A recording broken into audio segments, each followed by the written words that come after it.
ध्यान देना, आज हम हरमाड़ा का युद्ध पढ़ने से पहले थोड़ी सी बात करेंगे कि हरमाड़ा का युद्ध क्यों हुआ था।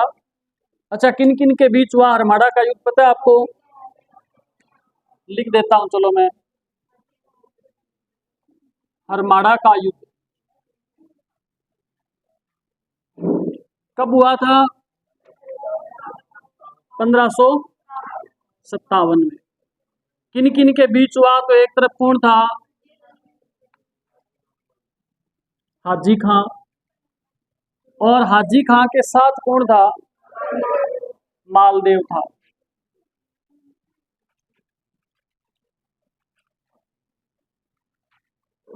और एक तरफ कौन था? मेवाड़ का उदय सिंह था। ठीक है, इतनी बात ये तो मैंने बता दिया था आपको ना, बता दिया था। ठीक है, इसमें कहते हैं कि हार जाता है, कौन हार जाता है? हैं? उदय सिंह हार जाता है। आपको मैं आज कारण बताने का प्रयास करूंगा कि क्यों युद्ध लड़ा गया था। पाली, खेरवा पाली के अंदर एक व्यक्ति जिसका नाम था जेत सिंह झाला। कहाँ पे? यहाँ लिख दूं एक बार, यहाँ बता देता हूं मैं आपको, ठीक है? हाँ, आप एक बार समझे फिर आपको नोट भी करना होगा। खेरवा पाली, और व्यक्ति का नाम क्या था? है झाला, झाला, खेरवा पाली है ना? भूल गई इतनी देर में, इसका मतलब आपका ध्यान ही नहीं है। अभी मैंने नाम बोला एक, चला चला जा।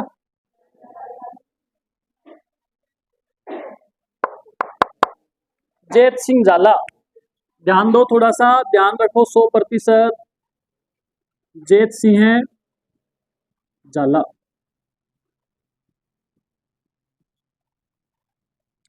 जेत सिंह झाला की दो पुत्रियां,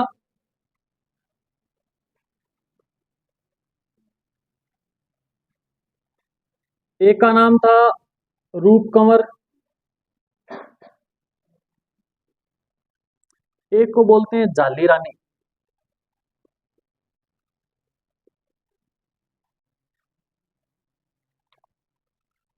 अभी मैं एक छोटी सी बात, अच्छा क्यों बताने जा रहा हूं मैं आपको, क्योंकि आपके मन में भी ऐसा विचार आया होगा, अगर नहीं आया तो आना चाहिए, अगर फिर भी आपके दिमाग में विचार आ ही नहीं रहा, इसका मतलब फिर आपको इतिहास अभी तक इंटरेस्ट आप लेना शुरू नहीं करे हो।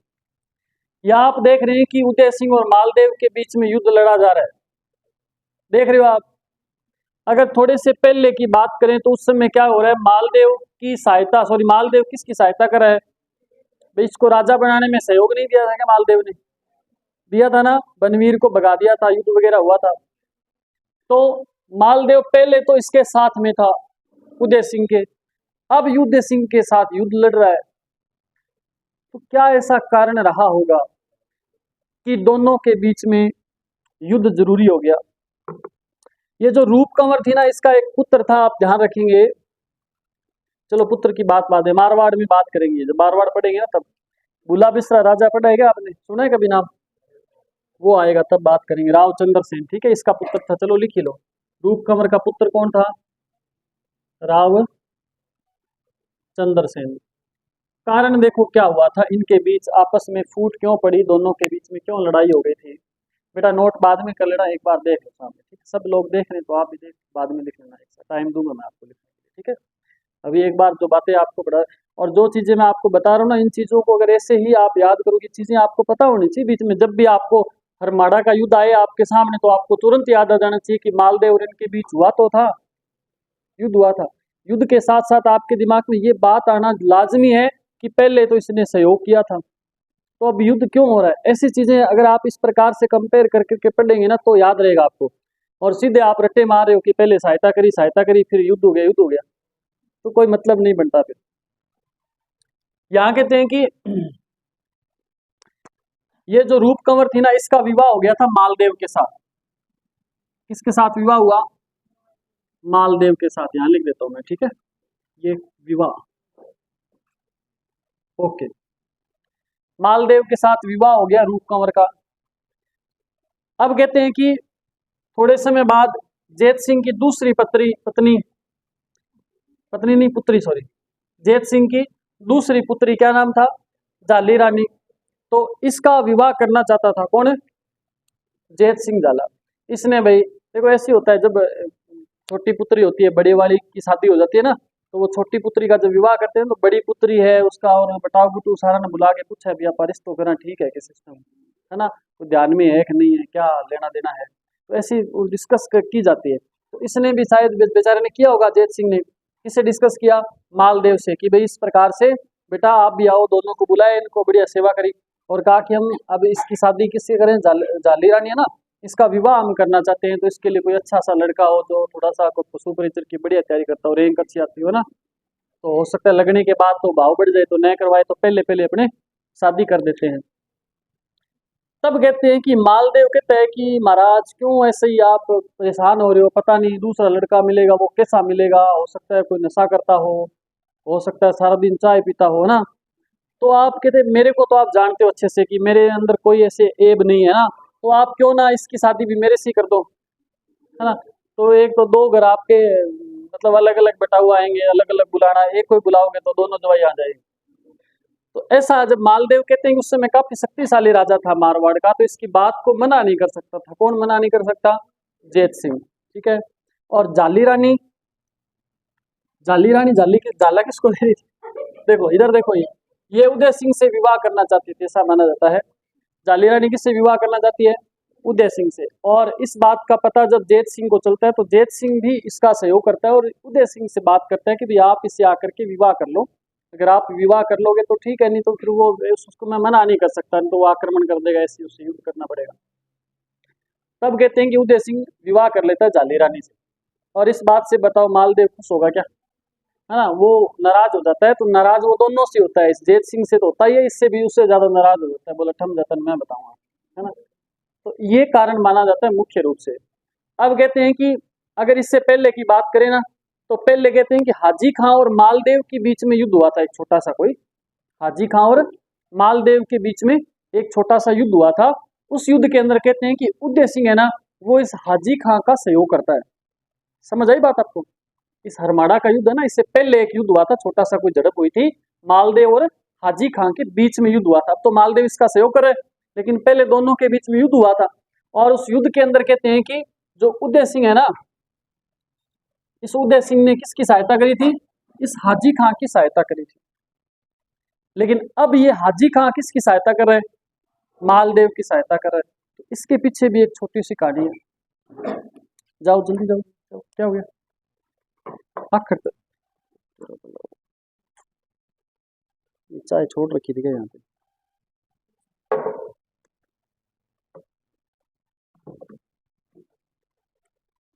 काम खराब हो गया तो।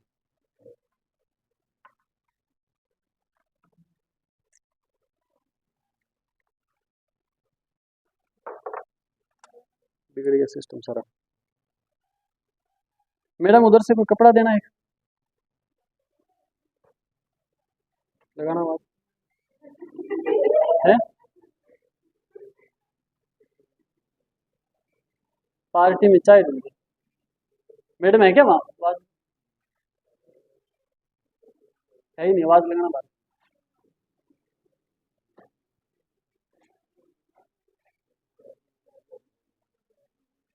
ऐसे हो जाता है मामला, देखो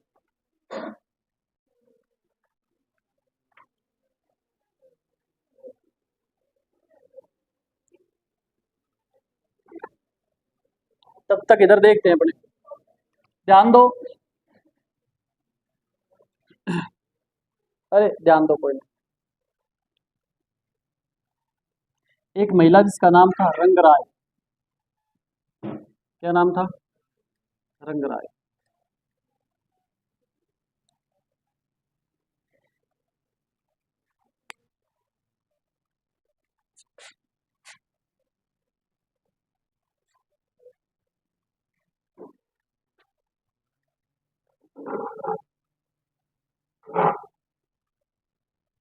मामला खराब हो जाता, चलो आज इस बुक को भी चाय मिल गई इस बहाने से, है ना। कितने कुंभा सांगा को लेके घूम रहे बेचारे, नोट्स खराब हो गए मेरे, बहुत मेहनत करके बनाए हुए। चलो ध्यान दो, अब ध्यान देना। क्या हुआ, हाजी खां, सॉरी इसके बारे में बता रहा हूँ मैं, रंगराय। अभी मैं आपको, इससे पहले मैंने क्या बताया कि पहले इन दोनों के बीच युद्ध हुआ, तब इस उदय सिंह ने किसकी सहायता करी थी, हाजी खां की। और हाजी खां की सहायता करने पे कहते हैं कि हाजी खां उस युद्ध में जीत गया था। और जीतने के बाद हाजी खां बड़ा प्रसन्न हुआ, प्रसन्न होकर के उसने कहा उदय सिंह से कि भाई उदय सिंह तू बता कि मैं बहुत खुश हूँ, बता मैं तेरे लिए क्या सेवा कर सकता हूँ। ये बोला, किसने बोला, हाजी खां ने। और इधर जो ये है रंगराय, ये इसकी प्रेमिका थी, हाजी खां की क्या थी, प्रेमिका। तब कहते हैं कि उदय सिंह ने कहा हाजी खां से कि महाराज अगर आप इतने ही प्रसन्न है, इतने ही ज्यादा आप मेरे लिए कुछ करना चाहते हैं, तो बोला कि मैं इससे विवाह करना चाहता हूँ। ले बोल, है ना, हाजी खां बेचारा, है ना, ये सोचा क्या करें बताओ, ऐसे ऐसे लोग हैं देखो यार, है ना, पता है साथ में इसको, फिर भी जानबूझ के देखते हैं कि अपने वादा पूरा करता है कि नहीं करता। हाजी खां को बड़ा गुस्सा आया, उसने कहा तू और कुछ मांग लेता, मैं जान दे देता, लेकिन जान थोड़ी दे सकता हूँ। उदय सिंह ने, अच्छा देखो, हाजी खां इस बात से नाराज हो गया। और जब नाराज होकर के बाद में उदय सिंह और मालदेव के बीच में युद्ध हुआ, तो हाजी खां किसकी तरफ हो गया, मालदेव की तरफ हो गया। समझ आई बात आपको, इस वजह से ये इतना चेंज हुआ। थोड़ी सी समस्या होगी, क्या समस्या होगी पता है, चलो कोई नहीं, आपने लिखना इतना ही है केवल कि हरमाड़ा का युद्ध हुआ उदय सिंह और हाजी खां के बीच, सॉरी हाजी खां और मालदेव दोनों की संयुक्त सेना, एक तरफ कौन है, उदय सिंह। युद्ध का नाम क्या था, हरमाड़ा का युद्ध। कब हुआ, 1557 ईस्वी के अंदर, ये याद रखना है। और क्या है, हाजी खां की प्रेमिका का क्या नाम था, रंगराय, ये आपने याद रखना है। इतनी सी बात आप सीधी याद रख लेना कि इसने ये कुछ बोला था, इस वजह से वो चेंज हो गया बाद में मामला। यह आपने ध्यान रखना है, खेरवा पाली का कौन सा, तेज सिंह, इसकी दो पुत्रियां कौन, क्या नाम है, एक का रूप कंवर और एक का, रूप कंवर का विवाह किससे हुआ था, मालदेव से। ये आपने याद रखना है कि मालदेव इससे भी विवाह करना चाहता था, लेकिन इसका विवाह किससे कर दिया गया बाद में, उदय सिंह से कर दिया गया। इस वजह से मालदेव और उदय सिंह के बीच में तनातनी हो गई। ठीक है, याद रख लेना थोड़ा सा। आप लिखना चाहो तो दोबारा आप इसको थोड़ा लिख लेना अपने हिसाब से।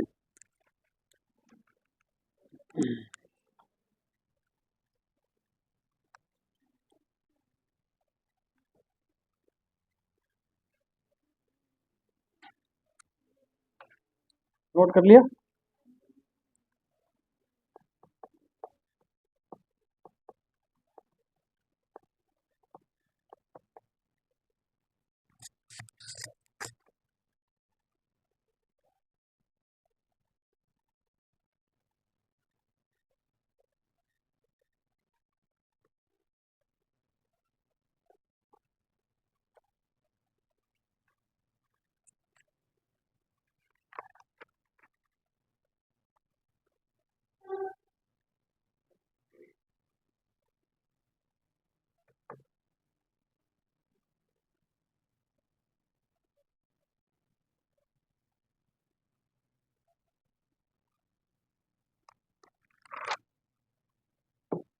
साफ कर दूं इतना, नोट कर लिया होगा,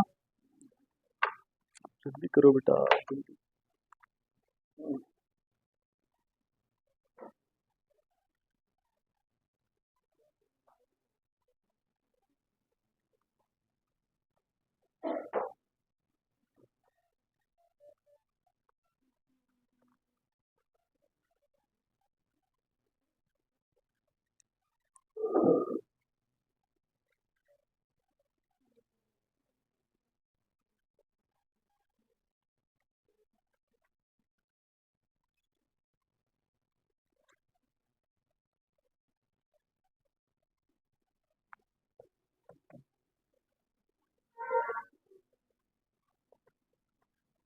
चलो लिखो आगे, आगे लिखो भाई। 1559 में उदय सिंह ने, नोट कर लिए क्या आप तो, वो लिखो, कैसे लिखें सर, इतना याद नहीं रहता, घर जाके दोबारा देख लेना इसको आराम से, ठीक है, दोबारा इसको देख लेना, थोड़ा इसको समझ लेना, जो चीजें मैंने आपको बताई है वो आपके दिमाग में बैठना जरूरी है। ठीक है, ठीक है, सारी चीजें कॉपी पे लिखने की जरूरत नहीं है, कुछ चीजें दिमाग में भी लिखा करो, थोड़ा दिमाग पे जोर डालो।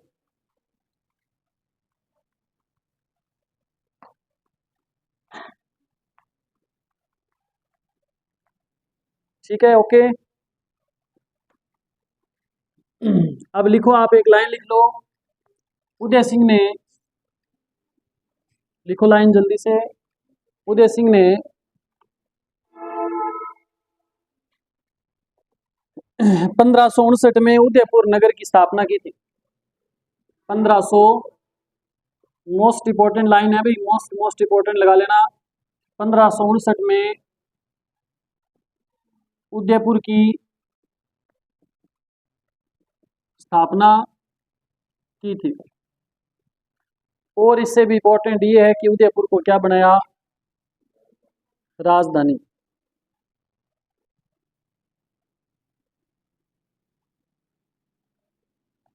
उदयपुर को क्या बनाया इसने, राजधानी बनाया था, याद रखना, मोस्ट इंपॉर्टेंट है ये। इसने उदय सागर झील का निर्माण भी करवाया, ये भी लिख लो। इसने उदय सागर झील का निर्माण भी करवाया था। ओके, अब देखो। अच्छा, उदय सागर झील कहाँ है भाई? सन तो कैठा यार, भूगोल में लिखा देता। उदय सागर झील का निर्माण कर, उदय सागर झील है कहाँ, ध्यान रखना, उदय सागर झील है उदयपुर में। ठीक है, उदय सागर झील के बारे में कहा जाता है कि इसके दो नाम है। कितने नाम है इसके, जैसे घर पे किसी को कालिया और भूरिया कहते हैं ना, बूरती भी कहते हैं। ठीक है, केवल लड़कों पे मत हंसा करो। हाँ, तो वैसे ही इस नदी के भी कितने नाम है, दो नाम है। पहले इसका क्या नाम, अच्छा ध्यान रखना, चलो मैं बताता हूँ, एक लाइन आपको और बना देता हूँ। चलो, ये है उदय सागर झील। क्या है, उदय सागर बताना नहीं चाहिए मैंने वैसे आपको, लेकिन फिर भी मैं आपको बता देता हूँ। ये उदय सागर झील है, और जो उदय सागर झील है, इस झील से होकर के क्या जाती है, एक नदी जाती है। इस नदी का पहले तो नाम है आयड, पहले इसका क्या नाम है, आयड, और फिर इसका नाम क्या है, बेड़च। ठीक है, ध्यान रखना, उदय सागर झील से होकर के जाती है नदी। ठीक है, तो इसलिए उदय सागर झील इंपॉर्टेंट है। कहाँ हिस्ट्री पढ़ते पढ़ते भूगोल में आगे, छोड़ो इसको। ये लिख लिया आपने, उदय सागर झील का निर्माण किसने करवाया, किसने करवाया। और उदयपुर शहर की स्थापना कब करी, मोस्ट इंपोर्टेंट ये है भाई। उदयपुर को राजधानी भी बनाया इसने, ये भी ध्यान रखना, 1568 में, याद रखना ये बात। इससे पहले वाली राजधानी याद है क्या आपको, बताओ पहली राजधानी बताओ कौन सी थी।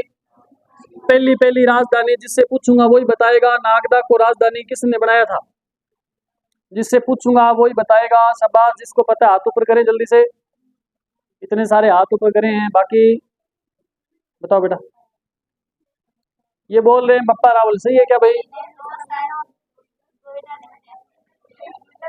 नागदा को राजधानी बनाया किसने, याद रखना रे, बताया था आपको मैंने, गोहिलादित्य है। इसके बाद में जिससे पूछूं वही बताएगा मेरे को। 2 नंबर पे राजधानी बेटा बताओ कौन सी थी, क्रम लिखवाया मैंने राजधानियों का। 2 नंबर पे कौन सी राजधानी, दिमाग पे जोर डालो थोड़ा, है चित्तौड़गढ़। शाबाश, भारत छाल सीधा, बताओ शाबाश। आहड़ राजधानी, चंद्रपाल ने बताया भी, क्या बात है, आहड़।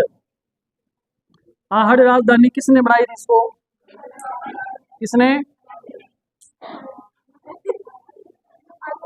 बप्पा रावल गलत बोलो।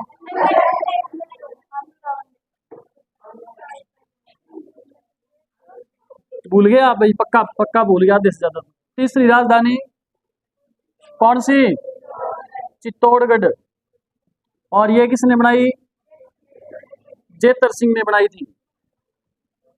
अरे पूरा मेवाड़ रट रहे हो, प्रश्न यहीं से आ जाता है सीधा सीधा। चौथी राजधानी कौन सी, कुंभलगढ़ को किसने बनाया, कुंभा ने। उसके बाद में पांचवी राजधानी है उदयपुर आएगा, पहले चावड़ तो आगे आएगा भी। उदयपुर, ये राजधानी किसने बनाई बोलो? उदय सिंह ने। भी महाराणा प्रताप आएगा तब चावंड आएगी, ठीक है। तो ये याद रखना, 5 राजधानी आगे और आएगी तो और पढ़ेंगे हम। ये मैं पूछूंगा जब चावंड की बात करूंगा तब। ये फिर मैं क्रम से पूछूंगा, पता नहीं किससे पूछूंगा, याद रख लेना सभी। अब बढ़ते हैं आगे।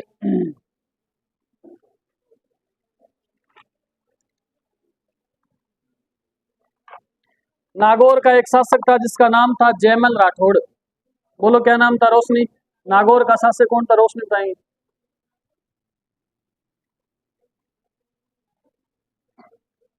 जयमल, कौन जयमल? खानजादा, वो बैठे रहोगे खानजादा। मैंने अभी अभी आपको बताया है, मैं इसलिए वापस पूछ रहा हूं कि आपका ध्यान है कि नहीं है। आपका ध्यान है, फुर्सत मिलते ही आप तुरंत दूसरे से कुछ पूछने का प्रयास करते हो, पड़ोसी से सारी बातें सलटा के जानी कि आज अभी आपने रेगुलर आना है काफी दिन तक, क्यों टेंशन ले रहे थे? तो नागौर का शासक कौन था? जयमल राठौड़। मालवा का शासक कौन था? बाज बहादुर। ध्यान रखना, याद रखना, दोबारा पूछूंगा मैं अभी आपसे। मालवा का शासक कौन है? देखो भाई, मालवा का शासक था बाज बहादुर, ठीक है। और नागौर का शासक कौन है?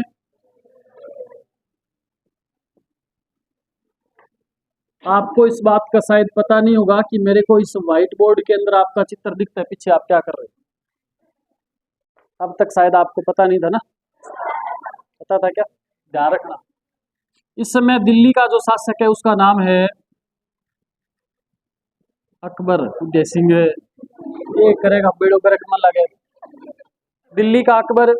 और मेवाड़ में इस समय कौन है? एक चीज फट्टा चढ़ जानी भाई बाबा, फिर आगे कहता कोई पूछ लेता है। मेवाड़ का कौन है? उदय सिंह। मैं एक ऐसा विद्यार्थी आप में से चुन रहा हूं जिससे मैं कुछ 2 बातें पूछना चाहता हूं, और वो 2 बातें, पहली बात रोशनी से पूछूंगा। रोशनी, पहले तो वापिस लौट आओ जहां भी गए हुए हो, और मेरे को ये बताओ उदय सिंह का शासनकाल।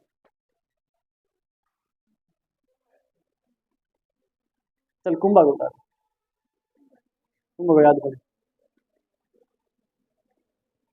देखना नहीं है, पेज मत पलटो। आप बताओ, सिर हिला दियो, बताओ। इन्ना बता तू अकबर को शासनकाल। अल्लाह गुरु जी, मैं तो उदयपुर को देखो। बता बता अकबर का शासन, अकबर का शासनकाल। के करोगा थे, के करोगा थे? लड़कों की बारी आई नहीं, लड़कियों से पूछ रहा हूँ मैं पहले। बताओ, क्लास कौन लगाई? बताओ, लड़कियों में पता है क्या किसी को अकबर का? बताओ सब। 1556 से 1600 आगे। इतनी सी बात बताने में आपने सदियां बिता दी। देखो,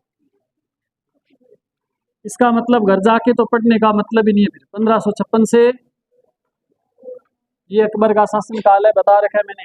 उदय सिंह पढ़ रहे हैं फिर भी आपको उदय सिंह का शासन काल याद नहीं है। देखो, डूब मर जाना चाहिए आपको, हद हो गई। 1540 से, ध्यान देना। अब अगर आप ऐसे ही याद करोगे, ऐसे ही बताओगे ना, फिर मेरा मूड खराब हो जाए, फिर मैं बिना पढ़े पढ़ाना शुरू कर दूंगा आपको। फिर देखो, 2 बातें होती है। एक तो आगे कोई समझदार इंसान बैठा हो, उसके सामने बोलना है तो जोर आएगा, पहले पूरी तैयारी करनी पड़ेगी, फिर बताना पड़ेगा। एक भेड़ बैठी हो सामने, उसके सामने तो कुछ भी बोलते रहो, क्या फर्क पड़ेगा? उस भेड़ को क्या पता क्या बोल रहे हैं, है ना? तो या तो आप भेड़ हो, या फिर आप बढ़िया इंसान हो, शानदार बढ़िया तैयारी करने वाले। तो दोनों आप पे डिपेंड करता है कि आप क्या बनना चाहते हो, ठीक है। थोड़ा सा पढ़ के आया करो, इतना ज्यादा तो मैं लिखवाता ही नहीं आपको। एक 1 घंटे की क्लास होती है, उसमें ज्यादा से ज्यादा 2 पेज होते हैं, है ना? और 2 पेज को याद करने में आप ईमानदारी से पढ़ के देखना, घर जाके 15 से 20 मिनट का समय लगेगा ही नहीं। डेली अगर 20 मिनट पढ़ो ना तो भी आप जितना लिखवा रहा हूं उतना याद कर सकते हो, लेकिन आपको पढ़ना तो है ही नहीं घर जाके। बढ़िया से उसको एकदम कवर करके रखोगे रजिस्टर को कि हवाई नहीं लग जाए। पेज को तो खोला ही नहीं कभी, यहाँ से जाने के बाद यही खोलते हैं वापस आकर के। ऐसे सिलेक्शन चाहिए आपको है। कहते हैं कि अकबर ने आक्रमण किया किस पे? जयमल पे। जयमल किसकी शरण में चला गया? उदय सिंह की शरण में चला गया। अकबर ने आक्रमण किया, यह किसकी शरण में चला गया? पहले तो ये याद रखना, ठीक है। अकबर ने जिन पे भी आक्रमण किया सब के सब किसकी शरण में चले गए थे? उदय सिंह की शरण। 1568 के आसपास। अब 1568 से पहले की बात है वैसे इन पे जो आक्रमण किया था ना, ये 1568 से पहले की बात है। 1568 के अंदर क्या होगा देखो, 1568 में उदय सिंह और अकबर जो है ना फिर इस पे आक्रमण करेगा, इधर इस पे करेगा उदय सिंह पे। ये आक्रमण कब किया गया था? ये आक्रमण किया गया था 1567-68 ईस्वी के अंदर। मोस्ट इंपॉर्टेंट है, वेरी वेरी वेरी मोस्ट याद रखना, क्योंकि मेवाड़ में 3 साके हुए थे। कितने? 3। पहला कब हुआ? 1303 में। दूसरा कब हुआ? 1535 में। तीसरा 1568 ईस्वी के अंदर होगा, ध्यान रखना। 67-68 आ जाए या 68 आ जाए, ठीक है। तो ये आपने ध्यान में रखना। अकबर आक्रमण किस पे करेगा? उदय सिंह पे। अब आगे की जो स्टोरी है बड़ी शानदार है, उसमें से बहुत सारे प्रश्न बनेंगे। आपको केवल इतना एक बार नोट करना है कि अकबर ने पहले जयमल पे आक्रमण किया, शरण में चला गया। अकबर ने मालवा पे आक्रमण किया, उसकी शरण में चला गया। फिर अकबर ने आक्रमण किस पे कर दिया? उदय सिंह पे कर दिया। तो उदय सिंह कहते हैं कि मेवाड़ छोड़ करके चला जाता है वहां से। कुछ लोग कहते हैं कि भाई आप यहाँ से चले जाओ वरना आप नहीं रहोगे तो दोबारा फिर इन मुगलों को कौन भगाएगा, वगैरह वगैरह बातें देखने को मिलती है। वो हम आगे बात करेंगे, आप इतना नोट करो एक बार।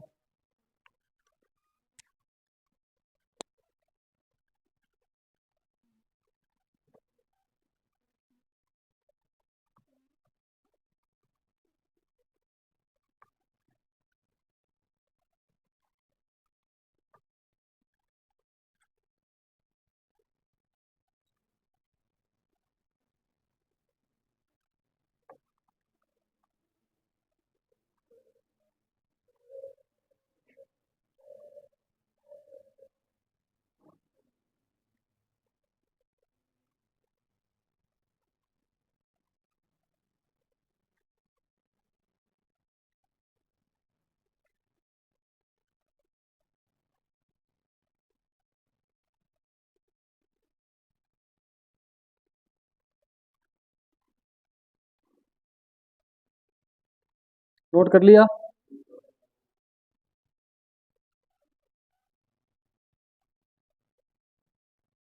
राजस्थान कर्मचारी चयन बोर्ड का आज नया कैलेंडर जारी हो जाएगा। कौन सी वैकेंसी का एग्जाम कब होगा?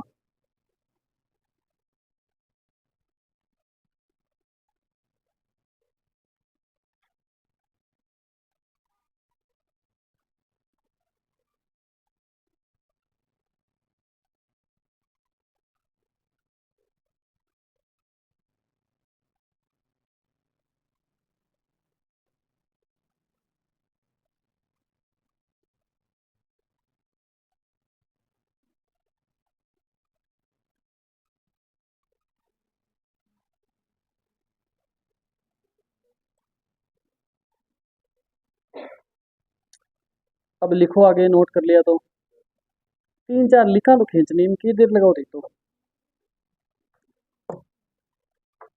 आपने नाम सुना होगा जयमल, पत्ता और साफ कर दो क्या इसको?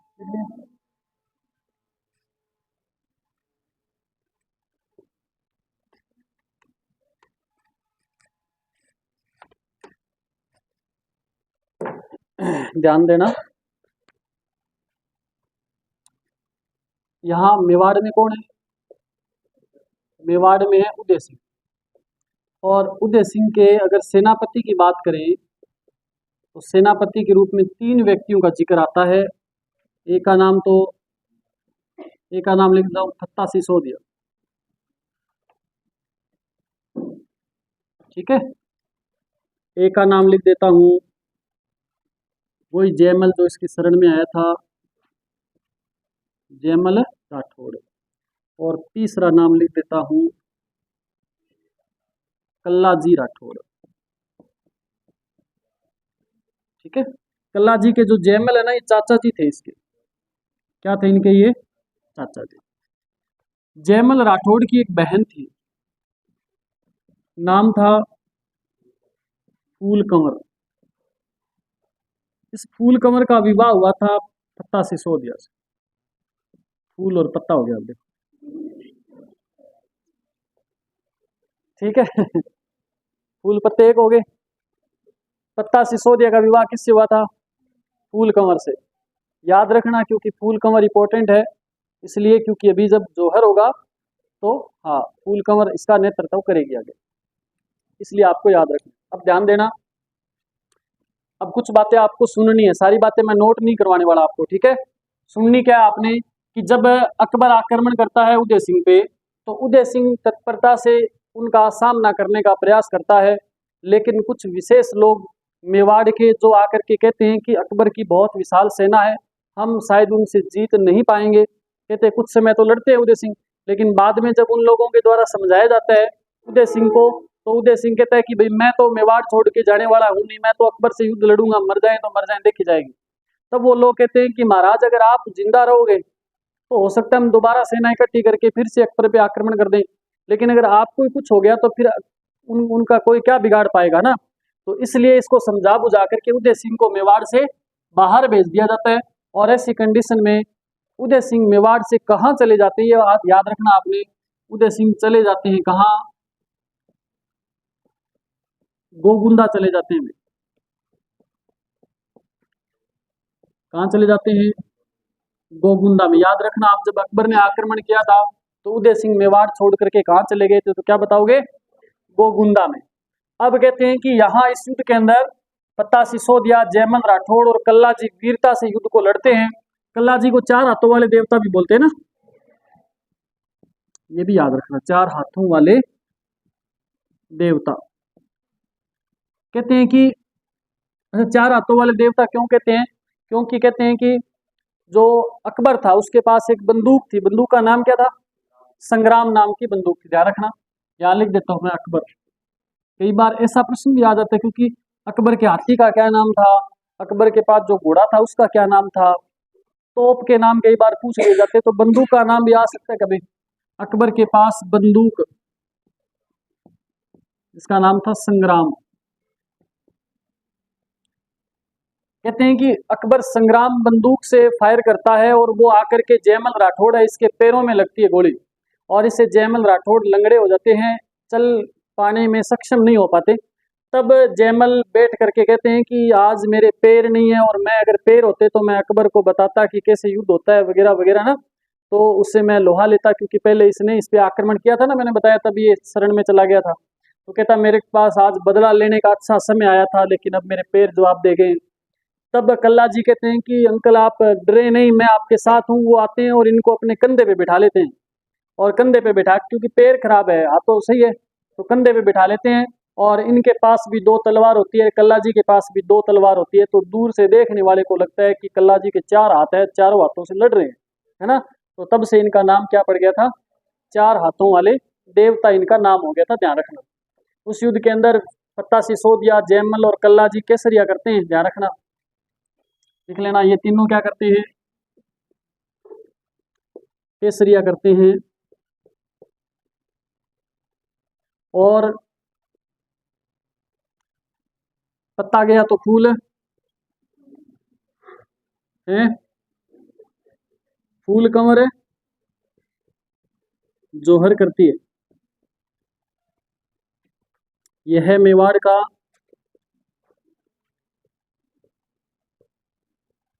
कौन सा साका? तीसरा साका। ओके, रिपोर्ट है यहाँ तक। तीसरा साका हमने करवा दिया मेवाड़ का। इसके बाद भी एक दो बातें हैं बताने वाली, वो आपको बताऊंगा। आप नोट करने पहले तो फिर बता देता हूँ, क्योंकि आप रुकने वाले तो है नहीं, मेरे को पता है। कुछ यात्री बहुत दूर दूर से आए हुए हैं, अभी जाने की तैयारी कर रहे हैं। अब चलेंगे तो ही हम गोधूली के समय घर पहुंचेंगे। गोधूली का समय जानते हो क्या होता है? बस मन मन में बोलते रहना, जोर से मत बोलना, मैं सुनने ले। ऐसी होठ फड़ा फड़ा आके चुप हो जाते हैं वापस। आपकी तरह तो प्रार्थना बोलते हैं छोटे बच्चे जिनको आती नहीं है, ऐसी मुंह को हिलाते रहते भी, गुरुजी को पता नहीं चले बोल नहीं रहा। करते थे क्या आप ये ऐसे? आंखें थोड़ी थोड़ी खोल के देखते भी गुरुजी हमारी तरफ देख रहे हैं, फिर ऐसे झूठे मूठे होठों को हिलाते रहते भी गुरुजी को लगे कि मैं बोल रहा हूँ। मैं तो करता था ऐसे। कई बार प्रतिज्ञा पूरी नहीं होती थी, जितनी बोलता था उतनी 3 बार बोल देता था, फिर भी प्रतिज्ञा पूरी नहीं होती, आधा घंटा चलती रहती। फिर गुरुजी कहते तू रुक, फिर किसी और को बुला करके पूरी करवाते। ऐसा भी हुआ है क्या? आधी होने के बाद वापस शुरू हो जाती स्टार्टिंग से। खुद को ही लगता था पूरी क्यों नहीं हो रही, इतनी लंबी लोग बोलते तब तो नहीं होती।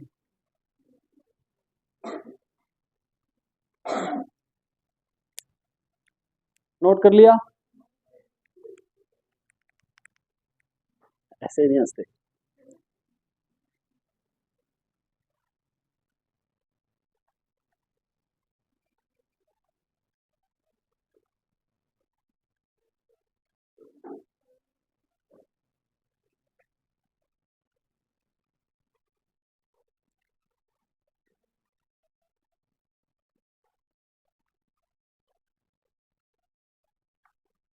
हैं, हिना हंसले सावल के तन को रोका थोड़ी।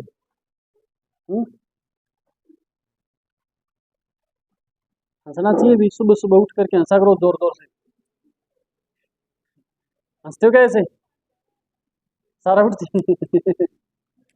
पड़ोसी घर आना छोड़ देगा जाएंगे, भूत बात है खबर में। वैसे हंसना चाहिए दिन में 2-3 बार जोर जोर से, हा हा हा, रावण की तरह।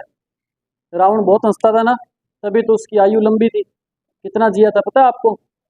वो हंसता था सारा दिन। आप भी ऐसे हंसा करो। आप तो फैंसी तरीके से हंसते हो, थोड़ा सा ऐसे करके बंद कर देते हो।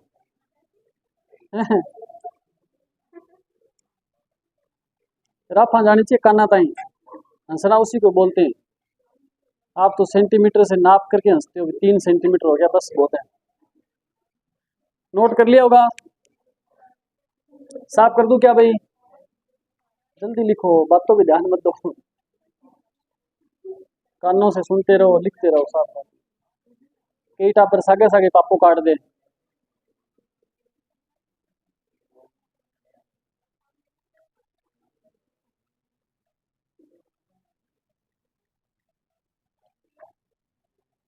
आज मैं आपकी बीडी में जाके आऊंगा, शादी हो गई है ना? शादी बुलाया आपको सही में? हमें तो दूर दूर वाले बुलाते हैं, पास वालों को पता है बहुत खाते हैं, बुलाते ही नहीं। दूर वालों को पता नहीं, अभी तक वो पहली बार बुला लेते हैं बेचारे। हैं? कैसे कैसे? अच्छा। यही बात है। चलो अब लिखो एक बात, हो गया टाइम? ठीक है जाओ। अब एक बात लिखो आप। अच्छा पहले सुनो थोड़ा सा, फिर अपने हिसाब से उस बात को लिखना। आप कहते हैं कि अकबर ने जब आक्रमण किया था ना, तो अकबर का बहुत ज्यादा नुकसान हुआ था, बहुत सारी सेना अकबर की मारी गई थी, धन माल की बहुत हानि हुई थी। तो अकबर को बड़ा गुस्सा आया उस समय, और अकबर ने क्या किया था, कत्लेआम का आदेश दिया था। कौन सा आम? कत्लेआम का आदेश दिया। उसमें कहते हैं कि असंख्य लोग जिनकी कोई गलती नहीं थी वो लोग मारे गए थे। बाद में अकबर को एहसास हुआ कि भाई मैंने बहुत बड़ी गलती कर दी, तो उस पाप को धोने के लिए, हाँ, उस पाप को धोने के लिए, आप कभी बीकानेर गए हो क्या? बीकानेर का दुर्ग देखा आपने? उस दुर्ग में जहां तक टिकटें नहीं लगती, उस गेट तक पहुंचोगे ना, तो वहां हाथी पे सवार 2 मूर्तियां दिखेंगी आपको। किसकी है वो पता है? जयमल और पत्ता की मूर्तियां हैं, वो कभी जाना आप वहां तक, टिकट नहीं लगेगी, डरना मत आप, चले जाना चाहिए। वहां से आगे जाओ, जब वो दिख जाए ना आपको, जयमल और पत्ता की मूर्तियां दिख जाए, तब समझ लेना आपको पैसे मांग सकता है, वहां से वापस घूम जाना। तो जयमल और पत्ता की मूर्तियां लगी हुई है वहां पे। वो तो चलो बीकानेर का कोई शासक था राय सिंह, उसने लगवाई थी, वो बाद की बातें हैं। लेकिन कहते हैं कि अकबर ने क्या किया था, जब उसको लगा कि भाई इतना बड़ा मैंने पाप कर दिया, उस कलंक लग गया मेरे पे, उस कलंक को धोने के लिए उसने क्या किया था, वहां की जनता को खुश करने के लिए उनके नेता की मूर्तियां, मतलब नेता ही तो थे, ये युद्ध लड़ रहे थे बेचारे, तो जयमल और पत्ता की गजारूढ़ मूर्तियां हैं, उनका निर्माण करवाया था। कहाँ करवाया था? आगरा के किले के आगे, ध्यान रखना। तो लिखो, नोट कर लो ये बात। लिखो, इस युद्ध के बाद अकबर ने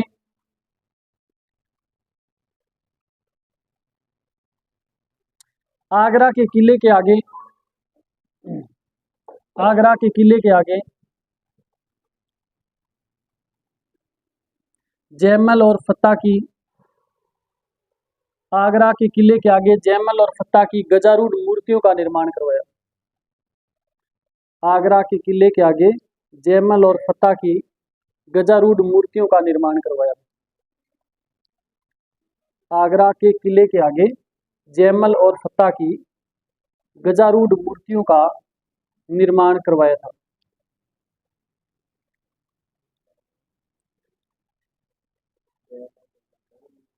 जयमल फत्ता की गजारूढ़ मूर्तियों का निर्माण कहाँ करवाया? आगरा।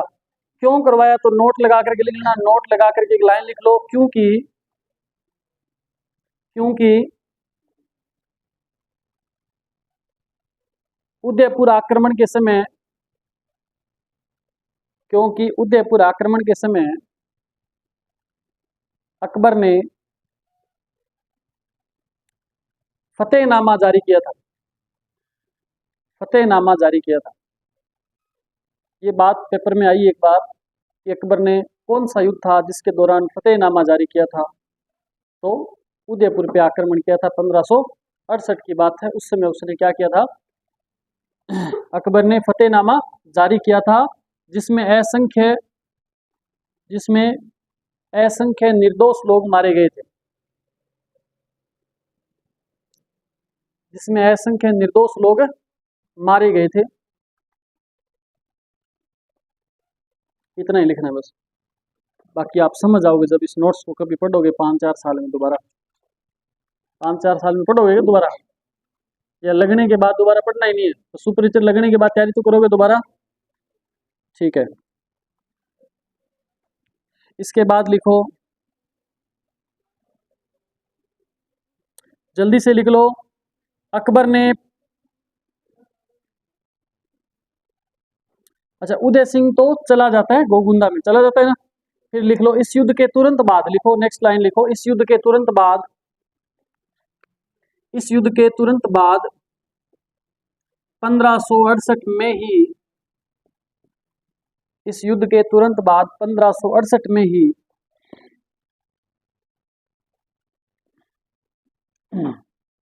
अकबर ने चित्तौड़ पर पुनः आक्रमण किया था। अकबर ने चित्तौड़ पर क्या किया,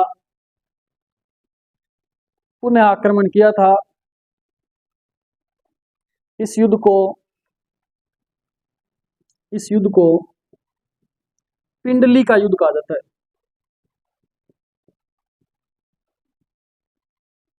क्या कहा जाता है इस युद्ध को? पिंडली का युद्ध। फिर वो दिन 28 फरवरी 1572, लिखो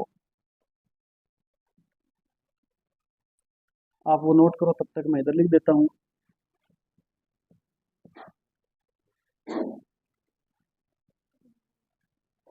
ये मनहूस दिन था भाई उदय सिंह के लिए और उदय सिंह के परिवार वालों के लिए। क्यों मनहूस था, लिखो आप, लिखो।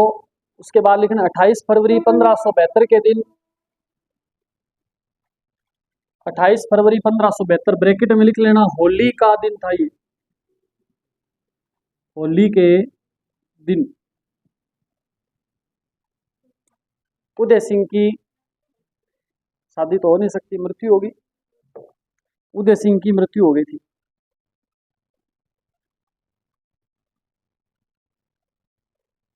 लिख लिया,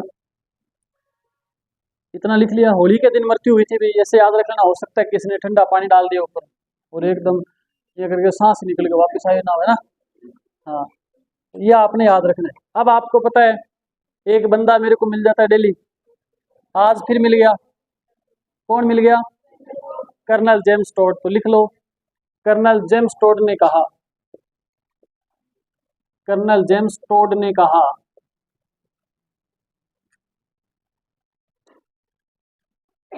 क्या कहा बोल रहा हूं, लिख लोगे ना।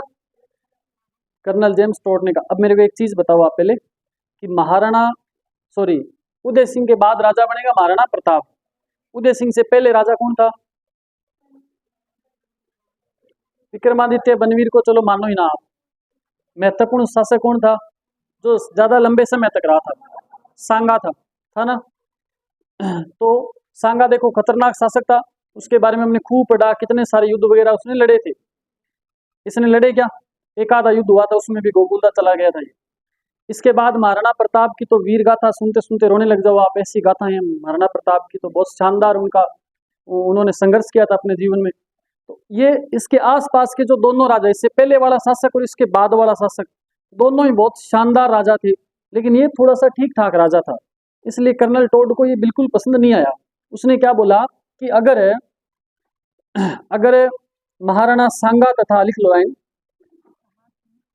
कर्नल टोड ने कहा कि यदि सांगा व महाराणा प्रताप के बीच,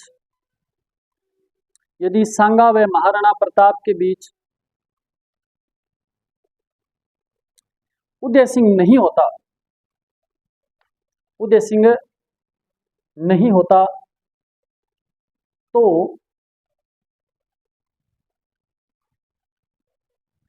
अब आप मेरे को बताओ, अगर उदय सिंह नहीं होता तो क्या होता? अरे फिर राजा, राजा कौन होता? बनवीर होता। ये कर्नल टोड नहीं करे तो मैं कह रहा हूं, आप भी ऐसा सोच रहे होंगे। उदय सिंह नहीं होता तो बनवीर राजा बना भी था, ये जिंदा था तभी तो इसने उसको हटा करके वापिस शासक बना। कर्नल टोड कह रहे हैं कि अगर इनके बीच उदय सिंह नहीं होता तो मेवाड़ का इतिहास और भी उज्जवल होता। ऐसा लिखो, तो मेवाड़ का इतिहास और भी उज्जवल होता, मेवाड़ का इतिहास और भी उज्जवल होता। एक बात और लिखनी है आपने, चित्तौड़गढ़ में, नई लाइन में लिखो, उदय सिंह ने चित्तौड़गढ़ में, उदय सिंह ने चित्तौड़गढ़ में बारमल की हवेली का निर्माण करवाया। उदय सिंह ने चित्तौड़गढ़ में कौन सी हवेली? बारमल की हवेली का निर्माण करवाया। अब आपने क्या करना है, अब आगे हम जो पढ़ेंगे, कल क्या पढ़ेंगे आप मेरे को कल याद करवाएंगे कि आज हमने क्या पढ़ना है। कल हम पढ़ेंगे भाई उदय सिंह के बाद में आगे शासक कौन बनेगा, वो पढ़ना है हमने। तो एक तरफ महाराणा प्रताप होंगे, एक तरफ जगमाल होगा, तो जगमाल नाराज होकर के फिर चला जाएगा अकबर वगैरह के पास। वो कल हम स्टोरी थोड़ी सी पढ़ने का प्रयास करेंगे। तो आप कल मेरे को क्या बताएंगे, जब मैं पूछूंगा कि क्या पढ़ना है तो क्या बोलोगे? महाराणा प्रताप को शासक बनाना है कल हमने, ठीक है, सबने मिलकर के। ओके।